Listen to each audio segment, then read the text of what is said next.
This is April 12th, 2010. I'm Hugh Ruppersburg, and I'm here with Philip Lee Williams to talk about his work and his career, and to see where we might go talking about writing at the University of Georgia in Athens and in the state of Georgia.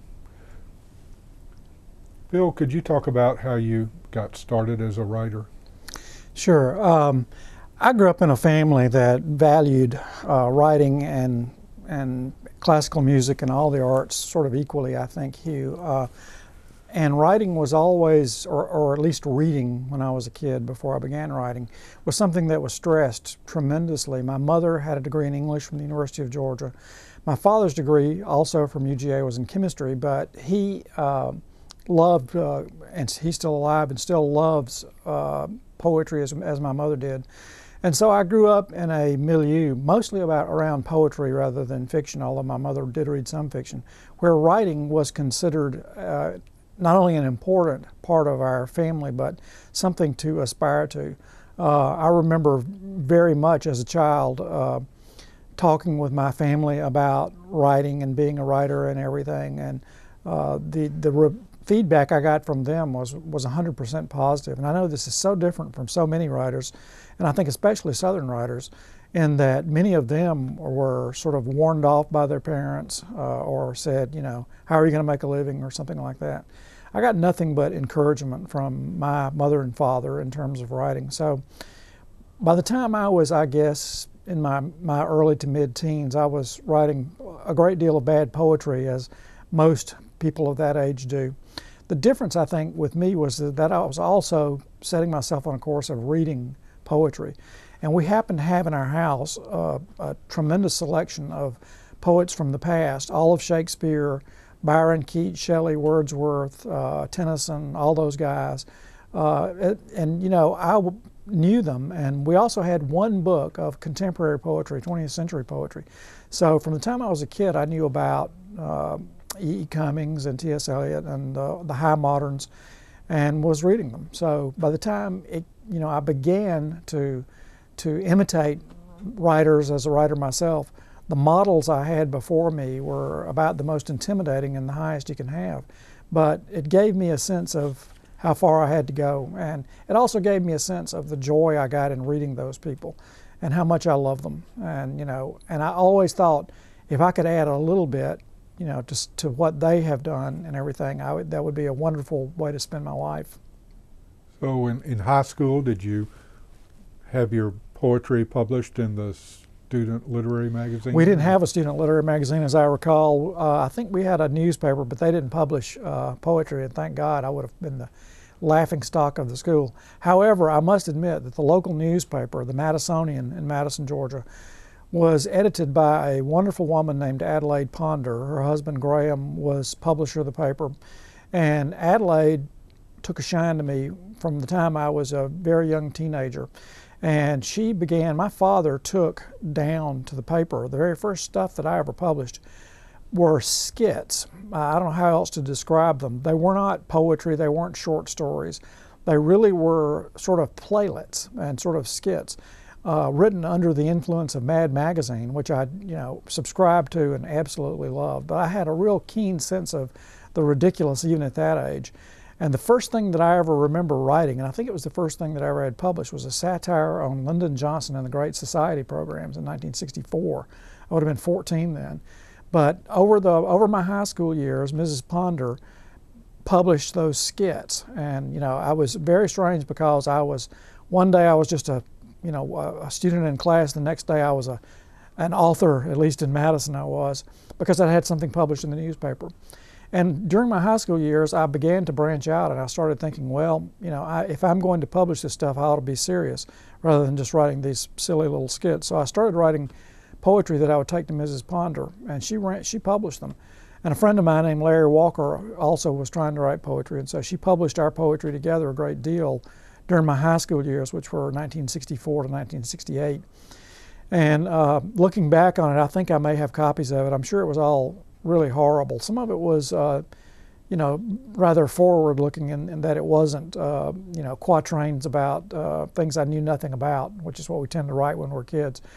But by and large, it was aspirational, I think maybe, and I hope in a good sense it was aspirational. But God, I hope it's something nobody ever digs up, you know, bad stuff.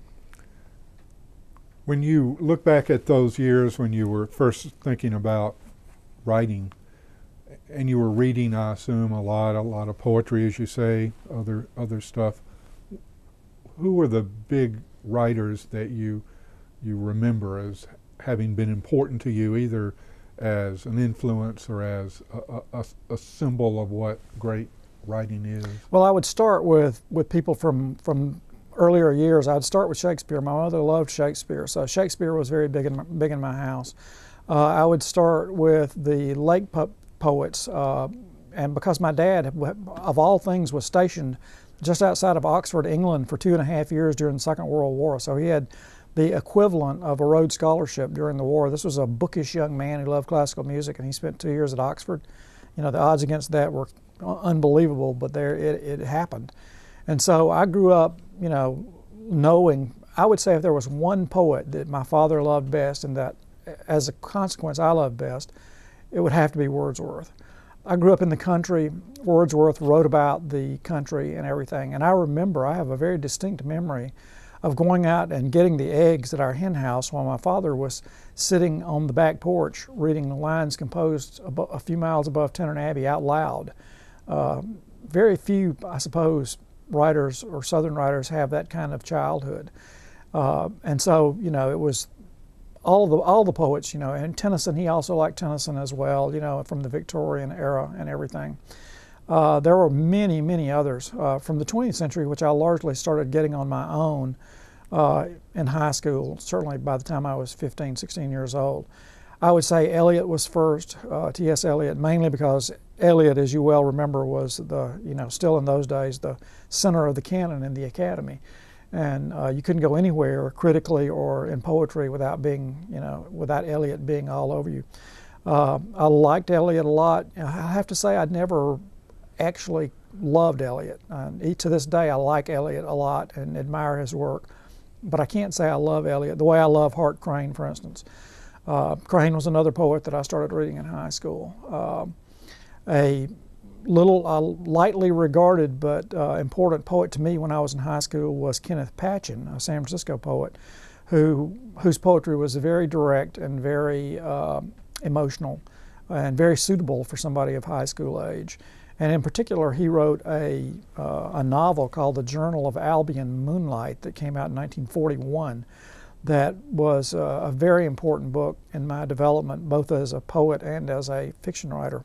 It's an avant-garde book in a lot of ways, and a very strange book, and a book that is out of control to the point that I think it sort of misses what he was trying to do. But it was certainly a book of great ambition.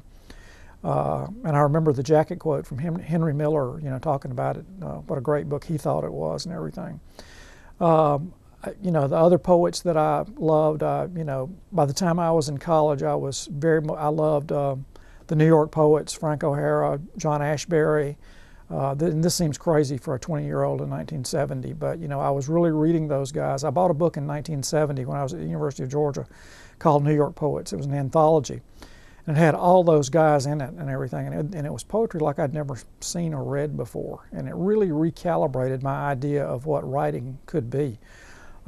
Many, many others. And I would have to say that the single biggest influence on me as a poet, and this didn't start really probably until I was a freshman in college rather than high school, although I'm sure I read some earlier lyrics and stuff in high school. But easily the single greatest influence on me from college on was Ezra Pound. I began reading the cantos probably when I was about 19. That would have been 1969.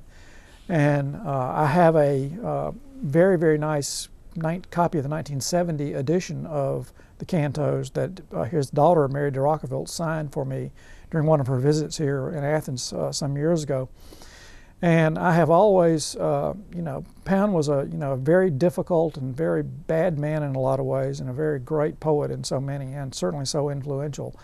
But there's something about the cantos that I have never been able to shake from my consciousness.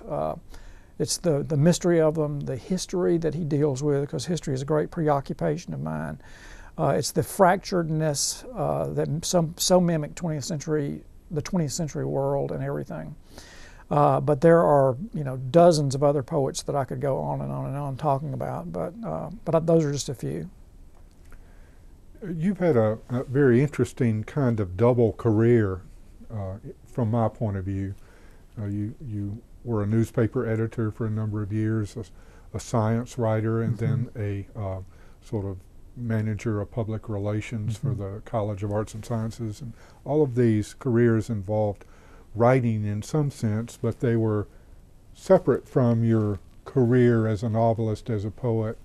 How did these two careers interrelate? How did they remain separate, and what challenges or advantages did they create for you? That's a really good question, and it's really important in understanding who I am as a writer. And because I do not think I would have been able to accomplish a fraction of what I've accomplished as a creative writer had it not been for my background as a journalist and as an institutional science writer and writer at the University of Georgia. They complemented each other tremendously. The only way they didn't complement each other is in the exhaustion that I lived with for 38 years while doing, what was not essentially but really two full-time jobs. I got up at 3:45 a.m. for almost 40 years to do my own writing before I came to work, whether it was in the newspaper business or whether it was at the University of Georgia after I came to here in 1985. And it was brutal on me personally and physically and emotionally to handle that kind of schedule. But I found I had the energy for it simply because I wanted to be a serious writer far worse than I wanted anything else in my life. I wanted it, we talk about writers being hungry, and I talk to young writers all the time, talented writers that I've taught, who are very, very good, and I tell them all the time that talent is not remotely enough, that the world is full of talented writers who never do anything or make anything of their talent simply because they don't have the ability to take that talent and turn it into an obsession that means that they never quit and they never stop working. If I had one gift, I would say that was it. It was to mesh those two things. I knew early on, I started out college as a music major. Music has always been extremely central in my life. And what I wanted to be, what I saw myself being, was a serious composer of contemporary classical music. That was the only thing I wanted to do from the time I was 14 until the time I was about 19. Although I was writing poetry, certainly, and then I didn't start writing fiction until I was in my late 20s, really. But I really wanted to be a composer, and I studied constantly as a kid. I studied music history, I studied scores. Things were difficult to get in those days, without the internet. And I lived in Madison, Georgia, which was a small town, 60 miles from Atlanta, which didn't have access even then to a lot of things. So anything that I got would have to be, mail ordered, which was slow and so forth. But I was working even in those days on my music while I was going to school, both going to school in high school at the University of Georgia. And in fact, from the time I was 17 to 19, which straddled my senior year in high school to my sophomore year at UGA, I composed my first symphony. It's not a numbered symphony, but it's actually quite good. It's a symphony for full orchestra, and something I'm quite proud of, and which I think would sound very good if it were performed. But early on, I knew that if I was going to have a career as a creative writer, it was not going to be a self-supporting thing. As you will recall what I said before, my role models, the people I wanted to be like, were Pound and Eliot and Crane and all these great writers, and even writers from the 19th century who did other things. And as we know now, most writers, with the exception of a handful of commercial novelists, never make a living, as a writer. So I had the issue before me of what I could do to make a living. Because to write the way I wanted to write, I could not make a living at it. Although oddly enough, in years to come, I actually had some projects that from from book and film standpoint, it's made me quite a bit of money, but it seems almost accidental now looking back. But, you know, I had to find a way to make a living, and I thought, you know, what I've got to do is to make a living as a writer. So how do I make a living as a writer? And in those days, the only option available to me, and it seemed like a real good option to me, was as a newspaper journalist. It had been the way that so many writers of note had begun. Hemingway, a great many had begun as newspaper writers. It was the standard before there were, as you well know, before there were creative writing programs. And when I was in college, there were a handful of creative writing programs in the country. Now there are 200 or 300. And so the idea of going on for an MFA in creative writing was something that never occurred to me, simply because it would have been relocating to, you know, Iowa City or Stanford or something like that, which I had no money to do and no real interest in doing. I thought the way to do this is to start just to begin and to work hard and to read every day. And I felt like that was the only true way to becoming a serious creative writer. So that's what I did, and I decided early on that I was going to be a newspaper journalist. Although I have to admit, oddly enough, and when I tell people this, they look at me like I've kind of lost my mind. My degree, as I said before, I started out as a music major in college, but my degree from the University of Georgia in journalism is in a sequence that in those days was called radio, TV, film, which was, you know, broadcast media. And specifically, my area was in television directing. Why I wound up doing this, you know, escapes me now, you know, 40 years later. It seemed like a good idea at the time is all I can say.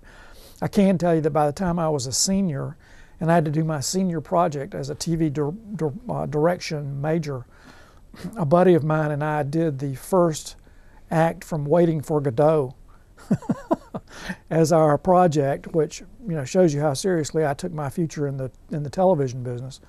And since we were allowed to do anything we wanted to do in terms of that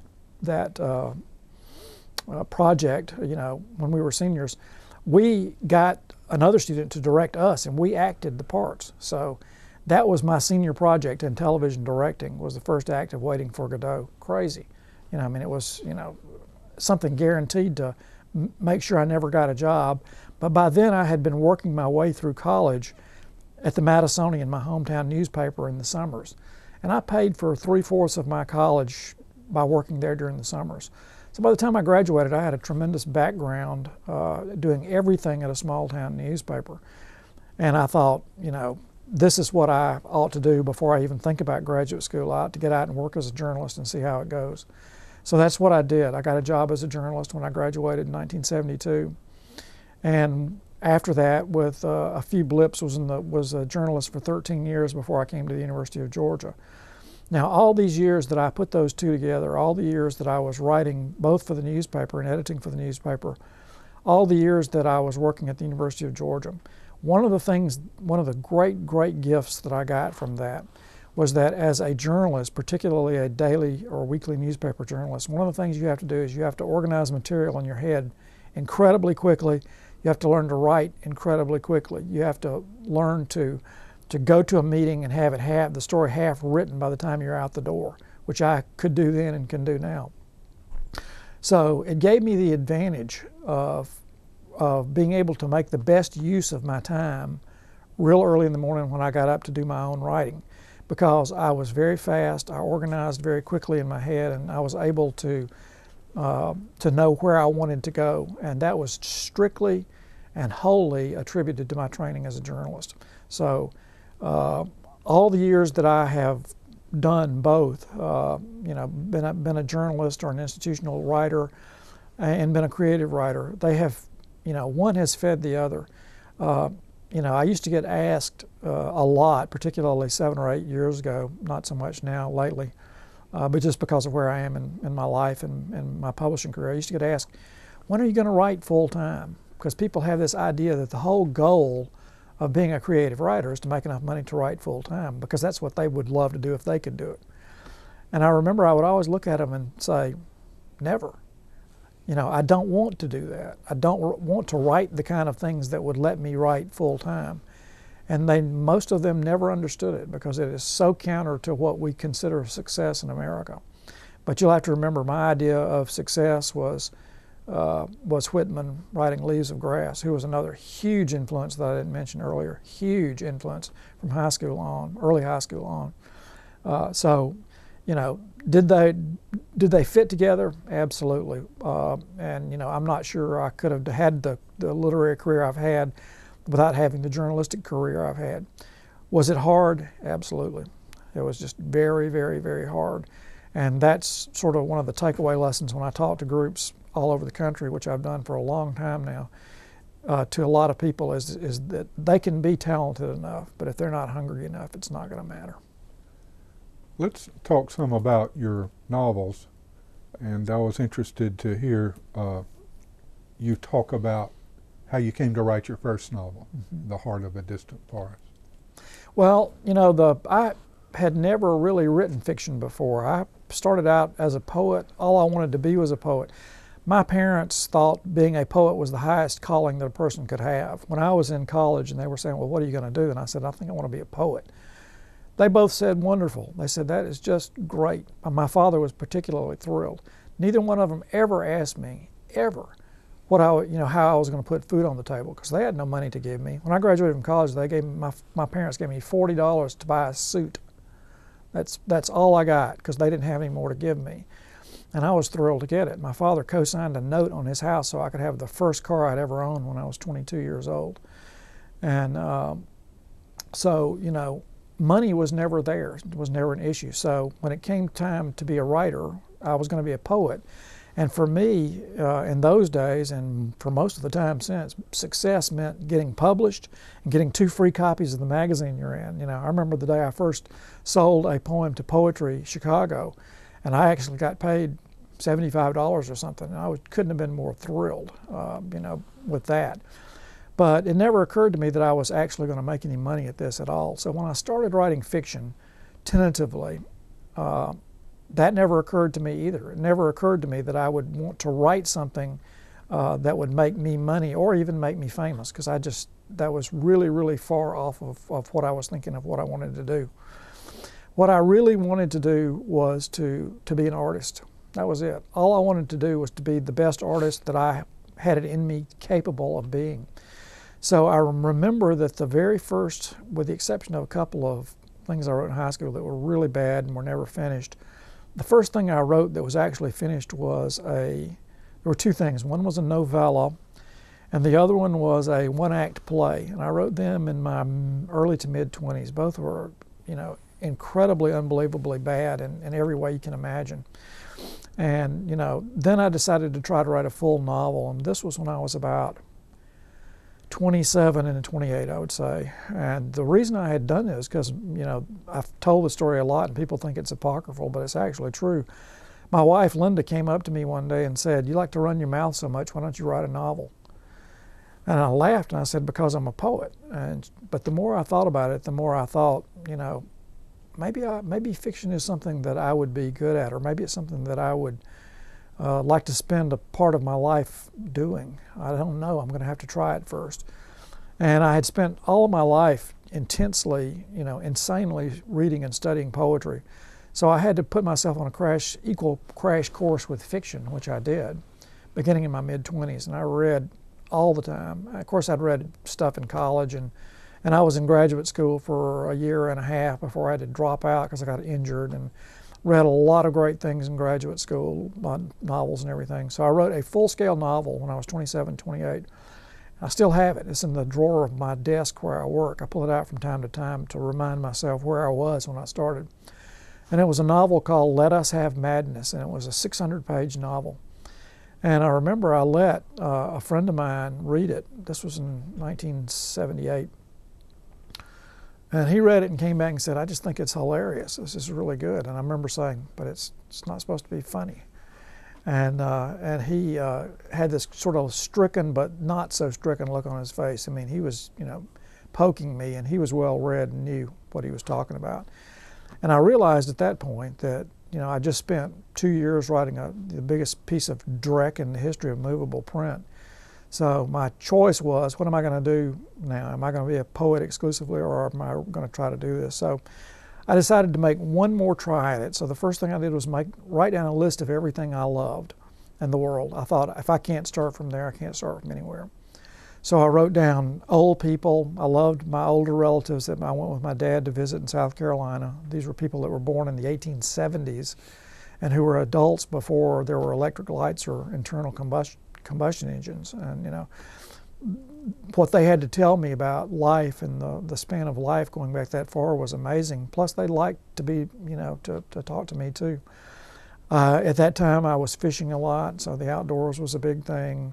I loved history, particularly Native American history, and I loved the outdoors, the natural world. I grew up in the woods. We grew up on a dirt road in the country and grew up camping, and, you know, I to this day love the natural world, and the natural world has been a strong part of my writing my whole life.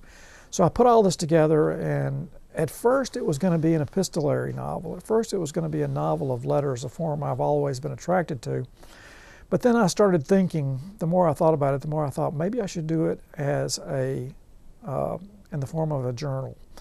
And I laughed because I said, this is going to be really commercial, because I knew, you know, first of all, doing it in the form of a journal was going to, you know, kill 80% of its commercial value immediately. But as I said, I didn't particularly care. So I remember writing May 1st at the top. This was going to be the first journal entry. But it was, I actually started the book in, I think, late August or early September. But I had, you know, textual reasons for wanting to start it in the middle of spring. So I typed May the 1st, and then I typed morning is rising in silence. And those are two, you know, that one sentence encompasses so much of who I am as a person and a writer. A person who has always been a lover of morning and who always has fled from noise of any kind. It's one of the reasons why, although I love visiting Manhattan, I couldn't possibly live in a big city because I don't like noise that much. But at any rate, I wrote this manuscript, and as I began to write it, I realized that I had the voice of the narrator. You know, it was just ringing me like a bell from the very first words I wrote, and I knew exactly what I was doing and how to do it. And it was this gift that was given to me, and there have been very few occasions since then, in all the books I've published and the ones I've written that haven't been published, that I've had that gift given to me, so that, you know, I was sitting there with this whole world in my hands and in my head.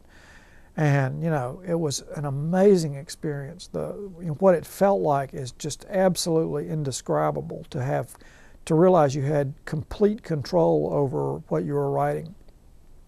Because even really fine novelists have written books that you can read from the first page and know that they didn't have it. If you read To Have and Have Not by Hemingway, you know from the very first page that there's something wrong. And just as when you read his short stories, you see so much that it's right. So anyway, I wrote this book and called it The Heart of a Distant Forest, which was a line from a poem called The Lifeguard by James Dickey. I had been studying Dickey at the time and had a class, I think, with Coleman Barks, and we used Dickey's poems 1957 to 67, which is still by all odds critically his best book, and I think it's a book that will last. And he dealt with a lot of the same things I dealt with, and he called it country surrealism, which is something that really met me where I wanted to be as a human being and a writer. And he wrote about places I knew about, you know, the North Georgia mountains and Atlanta and things like that and everything. And he wrote about World War II, which my father had been in. So, you know, I took the title from that poem, The Lifeguard, wrote it, I let my wife read it. She actually liked it. And as I've said many times, Linda grew up in Boston and is not very demonstrative, so if she says that's pretty good, it's a huge compliment from her. And that's pretty much what she said. That's not bad. And I felt very smug and very good about it. And I put it in a drawer, and it stayed there for a year before I decided to pull it out and do anything with it. So that's how it started. It started as a final last straw chance at writing long-form fiction, and it was a fairly short book. The manuscript was 240 pages, I believe.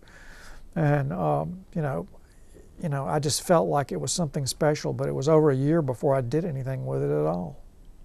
And what did you do with it? How did it come to be accepted? I recall Norton, I think, published it. W.W. Norton and Company published it, but the way it got published was kind of odd. I had been sitting there for over a year, and I had been reading about all these other people who had been, you know, my age, who had been selling books and getting well known and everything. And I kept thinking, you know, I think as a poet or as a novelist or maybe as both, I've got the capacity to do something more than writing for my own amusement or the amusement or pleasure of my friends and family. And so that thought was in my head, and I was working my day job at the Athens Observer as editor of that alternative weekly paper. And this was in the fall, I believe, it was in the fall of 1982. I was 32 years old already, not old for somebody who hasn't published a novel, but I wasn't getting any younger. I'd published a considerable amount of poetry by then, but not remotely as much as I'd wanted to, and was nowhere near having a book ready to publish as a poet. So, I was sitting there, and I remember the day we got a brochure in the mail from Peachtree Publishers in Atlanta, a very good regional press that was not very old in those days, and they had published one novel, and it was Pharoah Sams's first novel, Run with the Horseman. But the brochure was sent out to newspaper people all over the state of Georgia to celebrate National Newspaper Week, if you can imagine, which was more of a big deal, 30 years ago than it is now. Almost no newspapers now. But at any rate, back in those days, it was a big deal. And so I opened it and started reading it. And they were bragging, saying that they had published more books by Georgian newspaper people and journalists than any other press. And I was sitting there thinking, wow, if this is not a sign or an invitation, I don't know what is. So I decided at that point to let a friend of mine who actually was a published author read the manuscript. And that was a woman named Vinnie Williams, who is as of right now, April 2010, still a practicing journalist in Georgia, nearly 90 years old, still doing a splendid job as a journalist. But back in the mid-50s to the early 60s, she published several novels with very, very good presses. They were well reviewed. One was selected by the Book of the Month Club, which was a major thing in those days. And I knew Vinnie, and so I asked her if she would read the manuscript, and she said she would. And she read it, and I was braced for, don't give up your poetry job or whatever. But in fact, what she wrote was one of the most wonderful letters of praise I have ever received in my life. And it said so many extraordinary things about this manuscript. And she encouraged me so strongly to do something with it that I made a decision to send it to Peachtree Publishers in Atlanta, all the while feeling sort of ill about the whole process.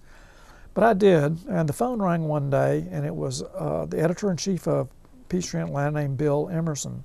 Bill was a very great journalist, and he'd written some books, but he had been editor of the Saturday Evening Review in New York. He was a New York guy who had moved south to become editor-in-chief of Peachtree Publishers. And he thought it was terrific, but he also knew well enough that it wasn't terribly commercial, number one, for a small regional press.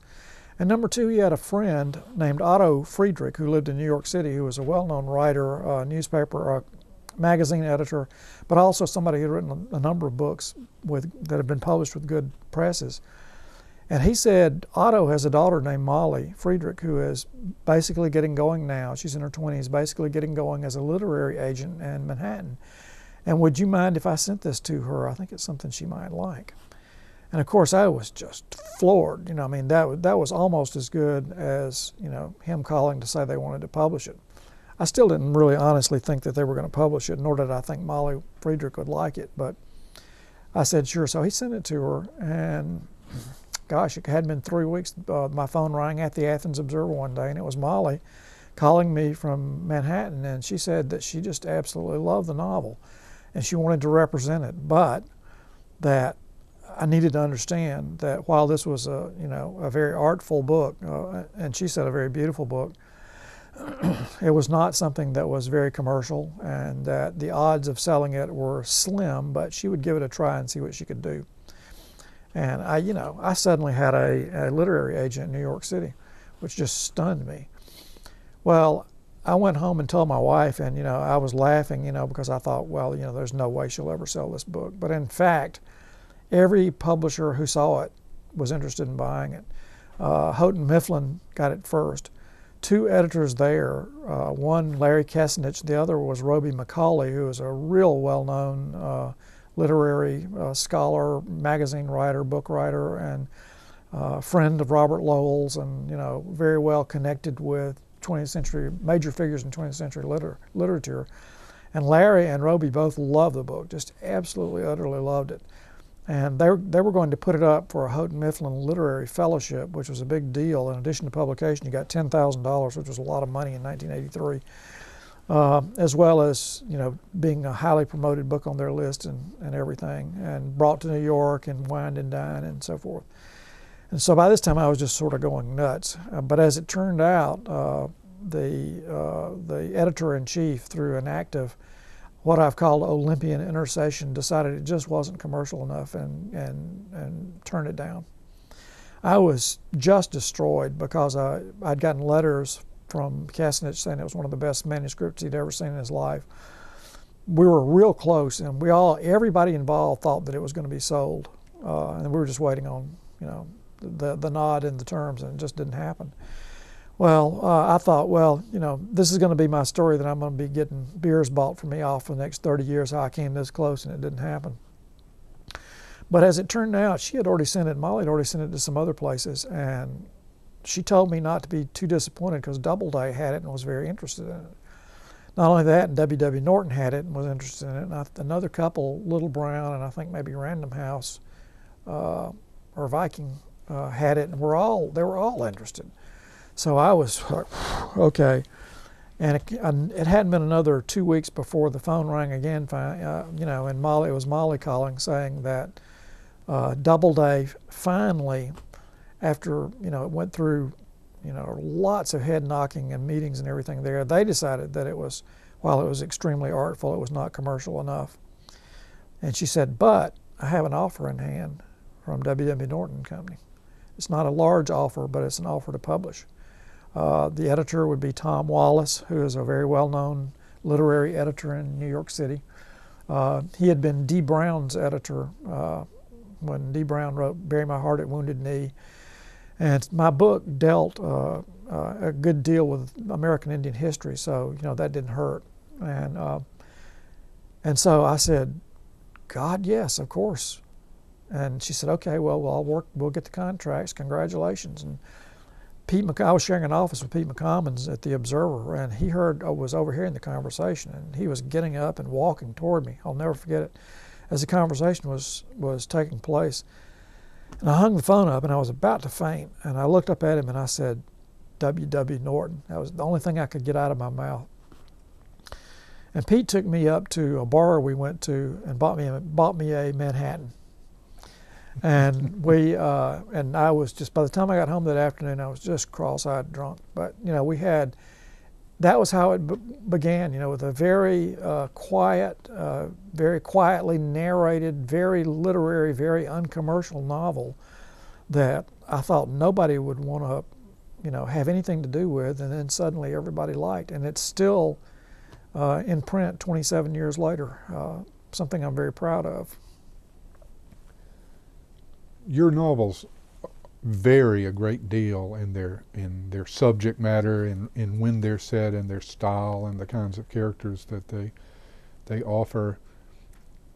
It's difficult for me when I read your novels to see you or your life in them, and you don't strike me as a novelist whom I would think of as autobiographical. Is that a correct perception? Absolutely. In fact, I told Linda, my wife, when I first started out, I said, all of my books are going to be different and we're going to pay for it. And they have been, and we did. We have paid for it because,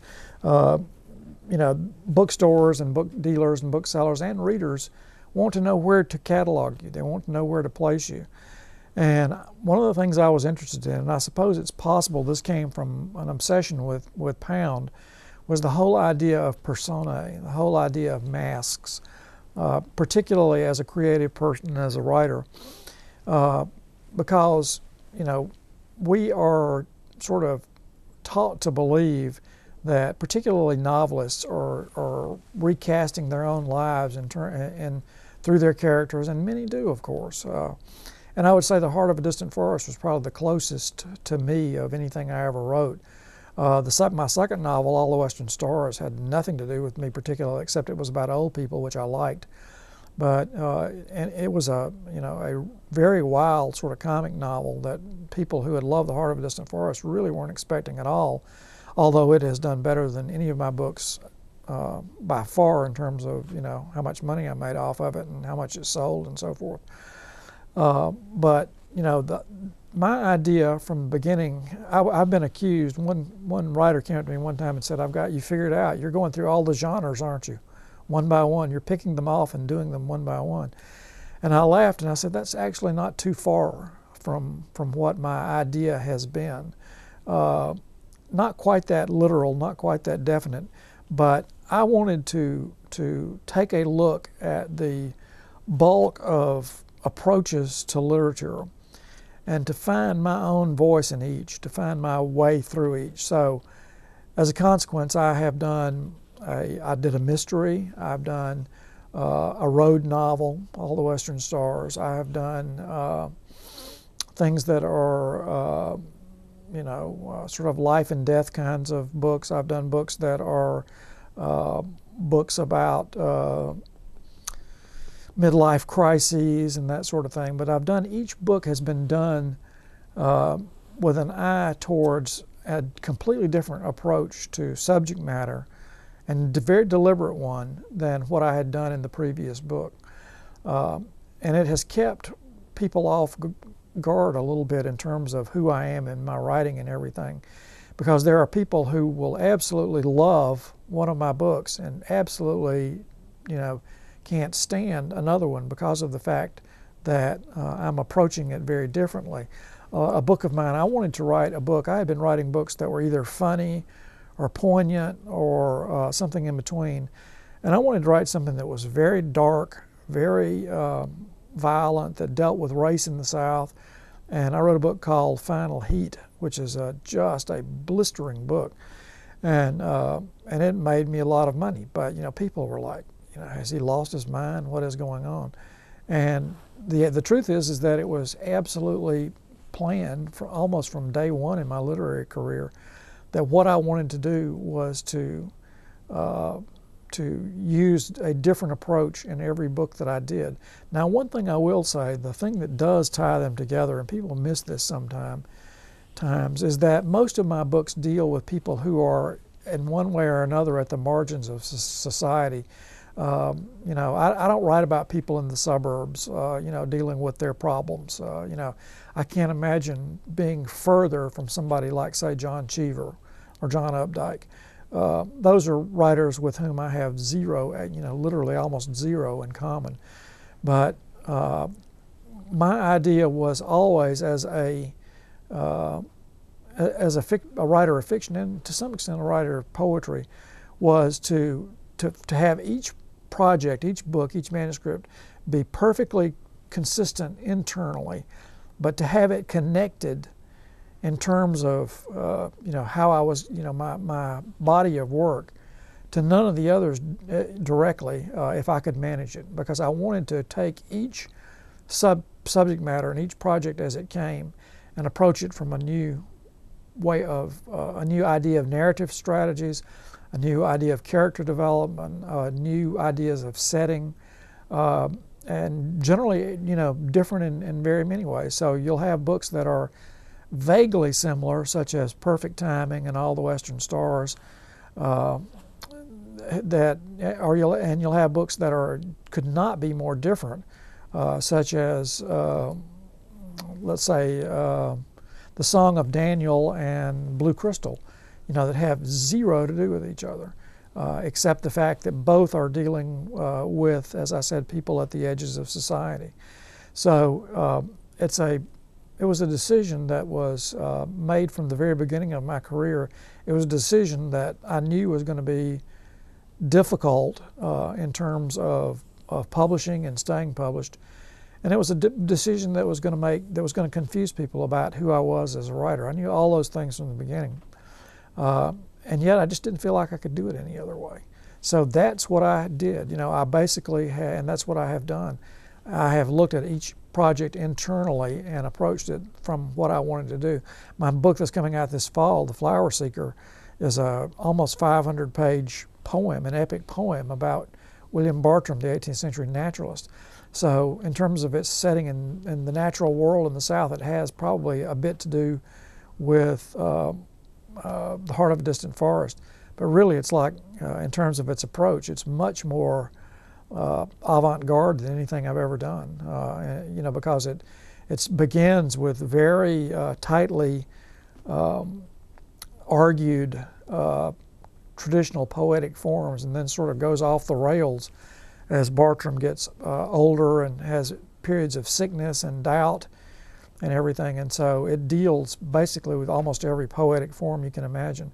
So it was something that I would not particularly advise anybody wanting to begin a literary career to consider emulating, but I don't think I could have done it any other way.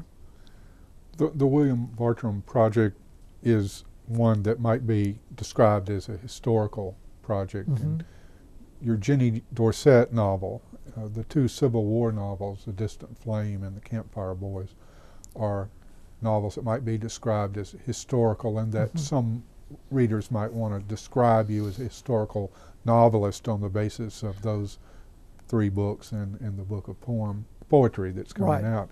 What does that term mean to you, if anything, historical? Well, you know, if you just say historical novelist without, or writer, somebody who writes about something in history without explaining it a little bit further, you know, the historical novel, the term historical novel is by and large a pejorative, you know, in literature and literary circles, because there aren't that many historical novels that are in the canon, or books that we don't think of as historical novels. We don't think of War and Peace as a historical novel, but it was. We don't think of Les Miserables as a historical novel, but it was.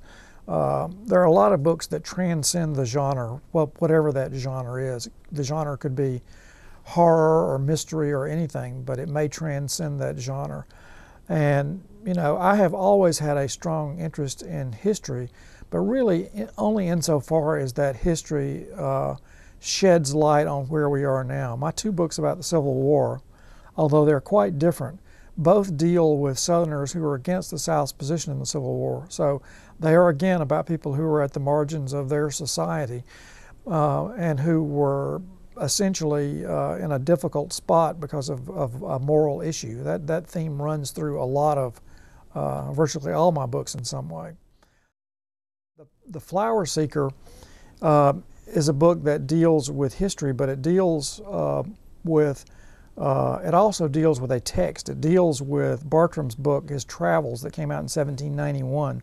So it's sort of metafictional in the sense that I'm sort of rewriting his book while at the same time looking at his life from two different places, when he was an old man and also as a young man when he rode on horseback across the American South for 4 years. Oddly enough, with Bartram, there's never been a biography written of him, because the 4 years he spent in the South, he wrote about it in his travels. Then he went home to Philadelphia and spent the next 46 years of his life not being more than a horseback, one night's ride away from his house. So he's a person everybody sort of knows but doesn't know either. But dealing with him, yes, I'm dealing with history, but I'm also dealing with issues of ecology, issues that we call green issues, and also, you know, the political issues of those who are opposed the preservation of wilderness and the natural world. So while I am dealing with those things as parts of the past, I'm also dealing with the present and even the future by talking about them in the way I talk about them. Okay. A Distant Flame, I thought when I read it, was extremely detailed and realistic, and the end of the novel is actually an afterword by you in which you talk about your research. You list a large number of sources that you relied on for the detail. of the novel. And would you talk about how you researched that novel or any of the others? I'm a very good researcher, and I learned how to do this from some work I did with my father and brother starting in the 60s. You know, they like to go to libraries and do research on many projects, and a lot of them were in South Carolina where my father grew up. But from the very beginning, I knew what I wanted to do with this book. I knew I wanted to write about Unionists in the South, and there had been some stuff written about them. There's been a great deal more written since then. My friend Tom Dyer wrote a wonderful book about Unionists in Atlanta that came out while I was, right before my book did. And he and I met frequently to talk about the whole issue of Unionists in the South, which has been very understudied over the years. So there were a lot of things to look at there, but I also used, for that and the Campfire Boys, journals, letters, both published in places like Hargret, journals, letters, books, newspapers, and anything I could find on to get background. Because oddly enough, one of the things you find out if you're writing about the past in the United States is that you can write about the past in the United States in almost any period and make any number of mistakes, historical mistakes, and people will forgive you for it. But not if you're writing about the American Civil War. If you're writing about the American Civil War and you have a fact wrong, you will have people lined up waiting to tell you, that you don't know what you're talking about. And they will, deduce from that you don't know what you're talking about in the rest of the book either. So one of the things that I knew I was going to have to do, and it was the reason I never really wanted to write about the American Civil War at all. In fact, before I started working on Distant Flame, I wasn't even that interested in it. But the more I studied it, the more I thought about it, the more I realized that in terms of research, what I was going to have to do, I was going to have to be, and there was no way around it, was right. And I was either going to be right or the book would not succeed, regardless of its artistic merit, if any. I hope there would be some, but if the facts were wrong, there was no way I could do it. So I was going to write about what's called the Atlanta Campaign, which is from March 1864 to July 22nd, 1864, when the Battle of Atlanta took place. And I had to know everything about that. And there have been, by some estimates, as many as 80,000 books written about the American Civil War. So even people who write histories of the war don't read more than a tiny fraction of the books that have been written.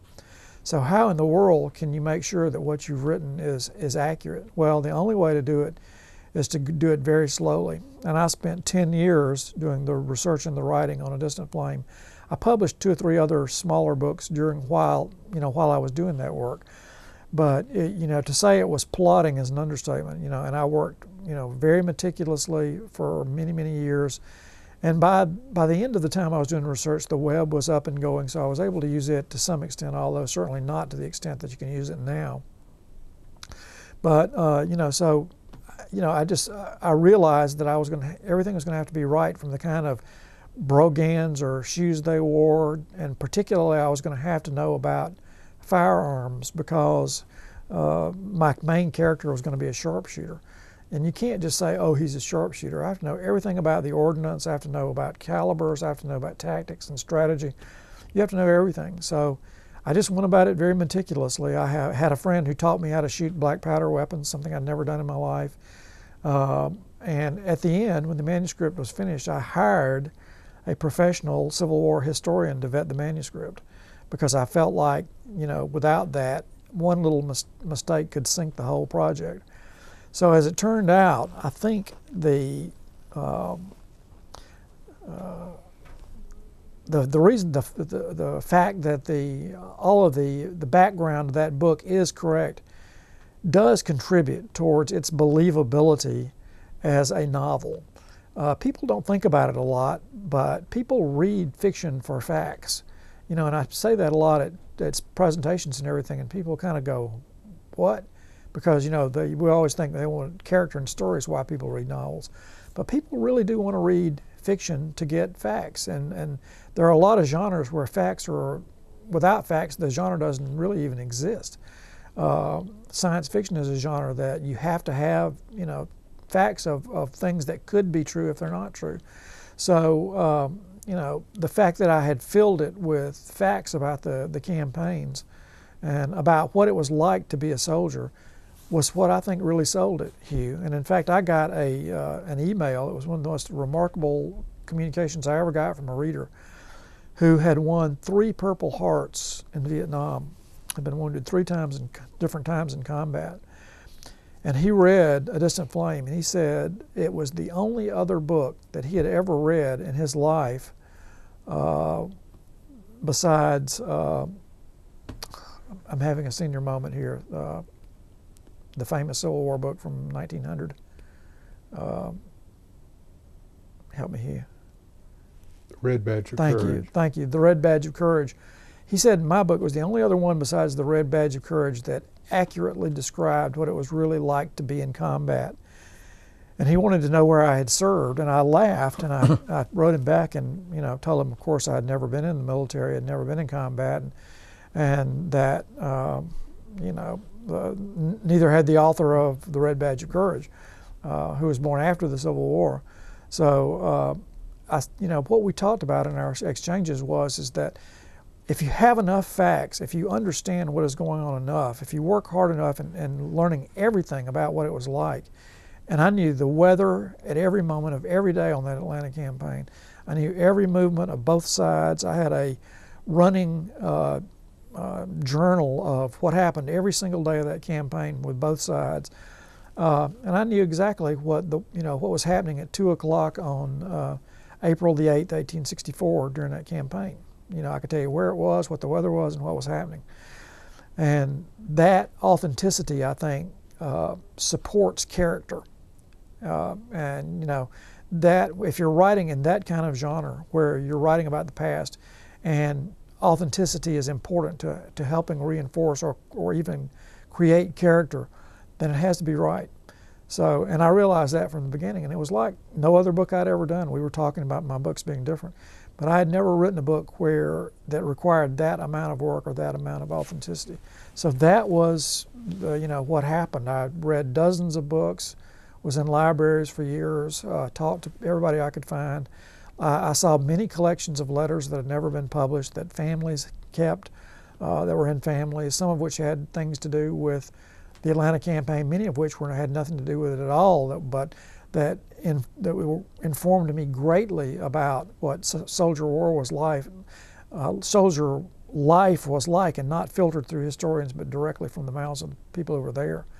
So you have to get kind of obsessive to write about the past, and I think I'm about through writing about the past. It has sort of eaten me alive for many, many, many years, and I'm ready to go back to writing about the contemporary things, I think. Well, you've just retired from your position at the University of Georgia, so you might be in the position of becoming what you didn't want to become, at least from the perception of others, that is a full-time writer. And I was just curious what your thoughts are as to where your career is going now. What are your next projects? Well, one of the things that I've always done, as an artist, writing has only been part of what I have done. In the United States, you're allowed to have one art seriously. You really aren't, the public at large, or people who are interested in creative things, feel like that if you aspire to be an artist in more than one field, that you have to be a dilettante in one of them. You can't possibly have talent in more than one field or be more than a dilettante.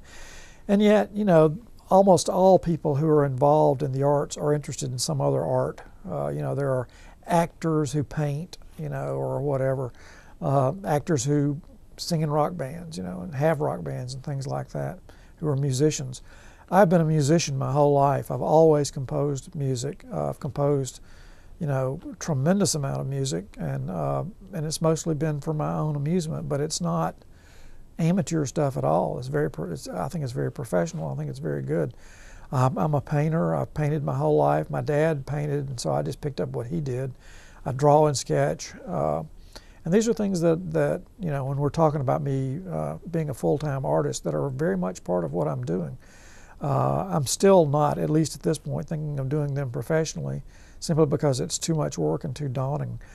But what I have time for now and what has opened up for me since I've retired from the University of Georgia, and I'm only working part-time now, is the fact that I can read more, that I can spend more time, particularly reading contemporary stuff, which is difficult for me to get to, contemporary fiction and poetry. That I have more time to work on the business of my writing career. A lot of people think, that if you're a writer, all you do is write, and then you turn it over to somebody, and that's not the way it works at all. Even for most writers, the only people it doesn't apply to are the very highly commercial writers, the Stephen Kings and so forth, who are making millions of dollars and have somebody to handle all that stuff.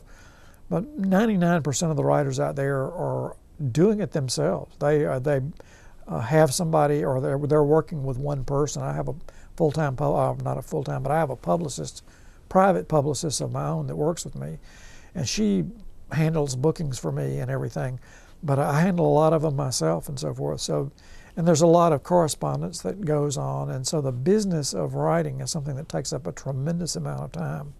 All that stuff in the background that deals with getting to venues or negotiating venues or deciding whether you want to go to venues or this or that or the other takes a ton of time. And in the old days I would do that at night after getting up and writing and then working on my regular job during the day.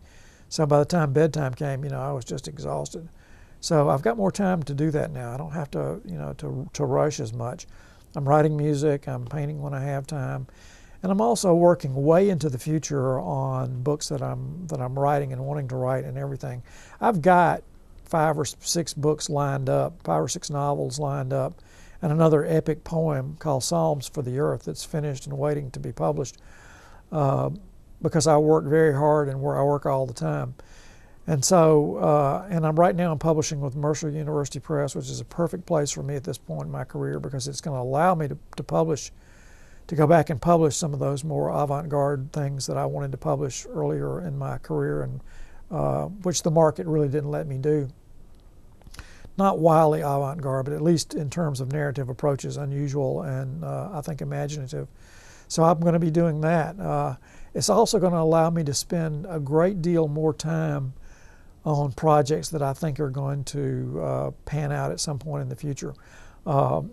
In 2017 will be the bicentennial of Thoreau's birth, and I've been always been a great fan of Walden and very much involved with Thoreau in many ways.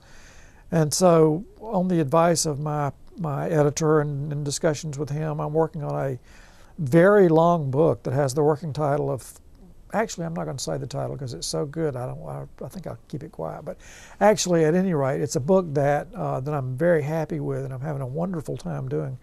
But instead of feeling pushed and compelled to get up and do X amount every day, I'm working on it at the pace I want to, which involves doing lots of research as I'm writing.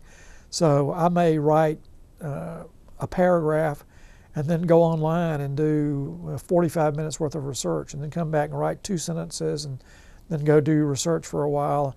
And I can do it at that pace because I have the time to do it. I never had the time to do that in the past. It had to be done in huge blocks of intense focus where I had to finish up what I was doing before I left to come to work. So the extra time of retirement doesn't mean I'm going to be writing more. As I said earlier, people used to ask me all the time about why I didn't write full time, and my answer usually was I've published 12 books or whatever it was at the time. It's 14 now. How many more could I have published if I was writing full time? How many more could I have written? I didn't need to write full time. I don't need to write full time now, but the stress of working those 2 jobs for all these years is something that I can't do at my age anymore, at least not as productively as I want to. So I'm going to have plenty to keep me busy, and particularly reading, I think, is something that I'm looking forward to doing. As a writer, do you think of yourself as working more or less in isolation, or do you think of yourself as part of a larger writing community? And if the latter, would you say some things about that community?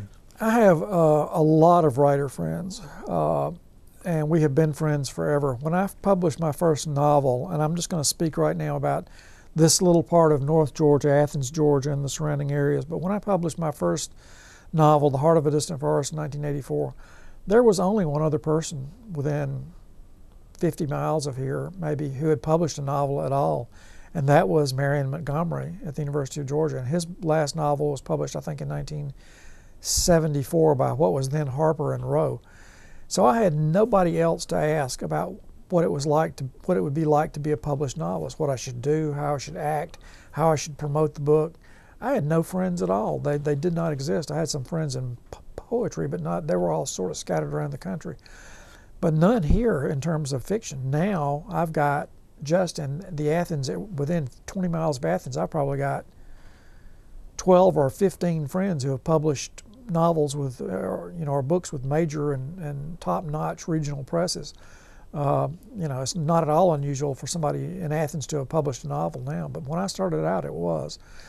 So, there was a lot of attention pointed on me because I was sort of, one of the first who, particularly one who was not attached to academia, who was a person out there in the public who had sold a novel with a good New York publisher.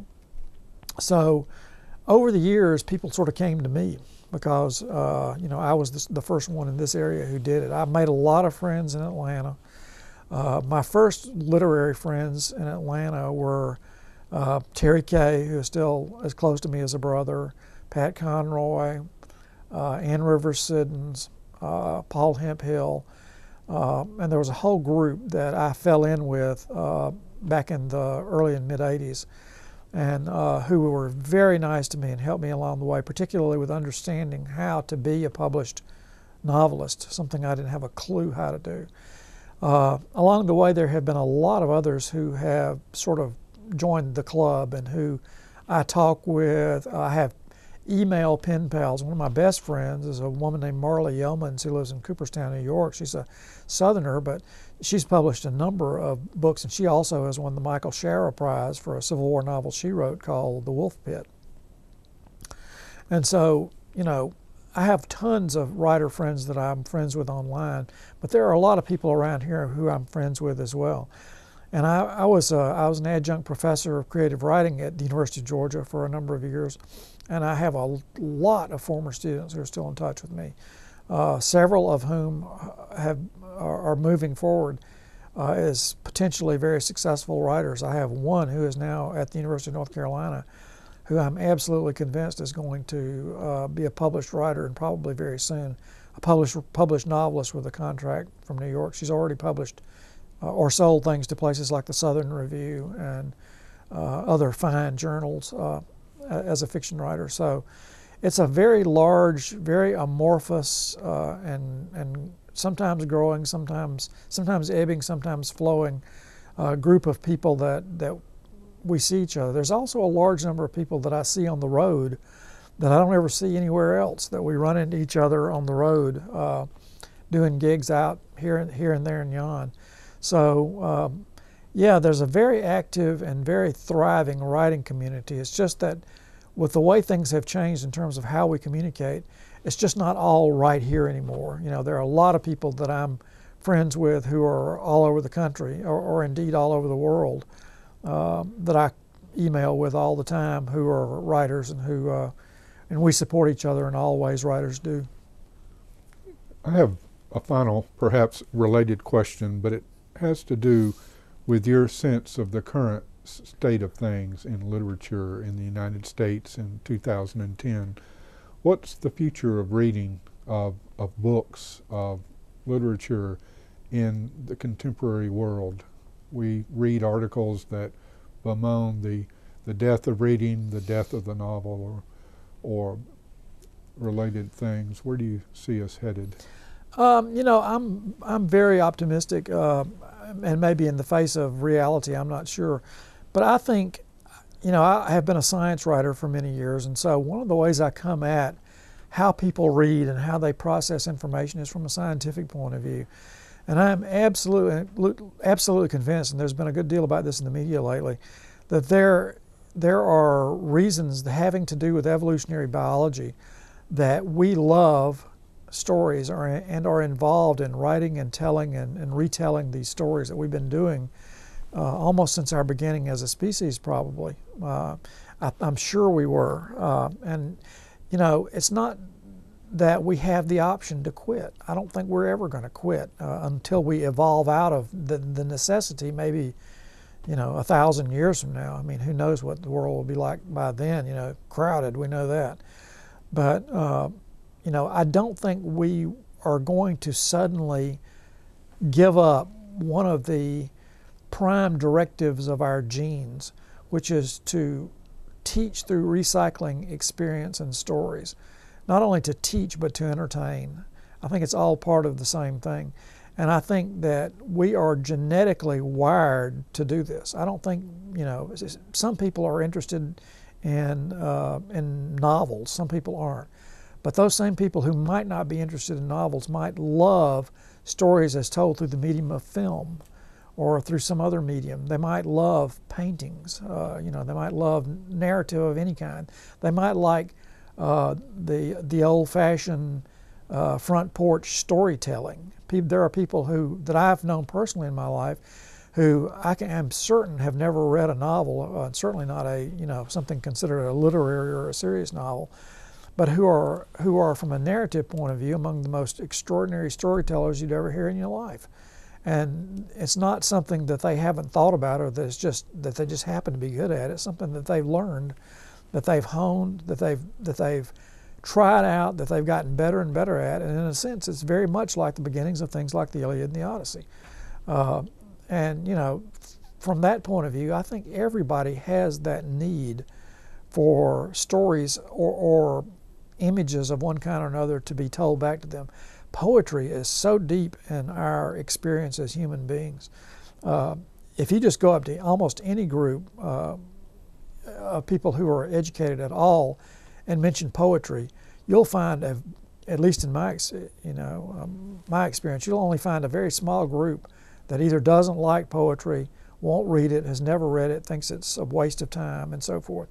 An overwhelming majority of them might not like the same thing you like, but they love poetry. People love poetry. They love what it does to them. It puts them in a place they can't get to in their lives in any other way.